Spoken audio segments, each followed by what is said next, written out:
एक महिला भक्त वृंदावन से बिहारी जी लेकर अपने घर आई और तभी बाहर से गोलू घर के अंदर आया और माँ से पूछता है कि माँ, यह कौन है? तो मैया ने बोला, ये भगवान हैं और ये ही हमारे मालिक हैं।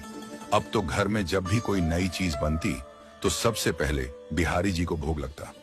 पहले यह सब चीजें गोलू को सबसे पहले मिलती थीं। इससे गोलू बहुत चिढ़ने लगा और मन ही मन ठाकुर जी को कोसने लगा। एक दिन गोलू की माँ काम पर जाते समय बोली, गोलू, यमुना जी से मटके में जल भर कर लाना। जब गोलू पानी भरने के लिए जाने लगा तो जाते जाते बिहारी जी को कहने लगा, खाने के लिए तो सबसे पहले तैयार रहते हो, लेकिन काम तो मुझे ही करना पड़ता है। अगर यहाँ रहना है तो काम करो। कहकर गोलू यमुना जी से जल भरने के लिए चल पड़ा।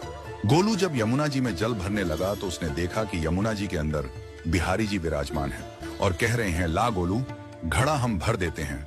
गोलू उनको देखकर हैरान हो गया और बोला, नहीं नहीं, मैं अपने आप भर लूंगा। लेकिन ठाकुर जी ने उसके हाथ से घड़ा ले लिया और भरकर घर ले आए। गोलू घर आकर डर रहा था कि अगर माँ को पता लगा कि मैंने ठाकुर जी से काम करवाया है तो आज मेरी पक्की पिटाई होगी। माँ ने घर आकर बिहारी जी को गीले कपड़ों में देखा तो एकदम से हैरान हो गई और कहने लगी कि गोलू, ये जरूर तेरी शरारत है, जरूर तूने ही इन पर जल डाला है। गोलू ने अपनी माँ को समझाने का बहुत प्रयास किया, लेकिन माँ ने उसको डांट कर चुप करा दिया और ठाकुर जी के भीगे हुए वस्त्रों को बदलने लगी। अगले दिन जब माँ ने गोलू को अनाज पिसवाने का काम दिया तो बिहारी जी फिर अनाज का कनस्तर ले आए और माँ को ठाकुर जी के वस्त्रों के ऊपर सूखा आटा पड़ा मिला। तो माँ ने फिर गोलू को डांटा कि तुझे पता नहीं कि ये हमारे भगवान हैं और तू भगवान के साथ शरारत करता है। आज तूने फिर इनके ऊपर आटा फेंका है। तो गोलू शपथ लेकर कहने लगा, नहीं माँ, मैंने कोई शरारत नहीं करी है। ये तो मेरे हाथ से गेहूं का कनस्तर लेकर खुद पिसवा कर आए हैं। गोलू की माँ आज बहुत गुस्सा हुई। अगले दिन फिर माँ बोली, बेटा गोलू, आज तुम्हारे बाबा बाहर गांव से वापस लौट आएंगे। बस आज का ही काम है, तुम जंगल से थोड़ी लकड़ियां ले आना। गोलू फिर डर गया, कहीं ठाकुर जी फिर मेरे पीछे ना आ जाएं। गोलू ने माँ को बोला कि मैं चला तो जाऊंगा, लेकिन बिहारी जी को समझा लो, वो मेरे पीछे ना आई।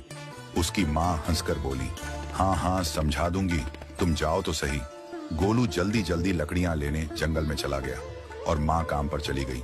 लेकिन उस दिन माँ काम से जल्दी वापस आ गई और देखा बिहारी जी अपनी चौकी पर विराजमान नहीं है।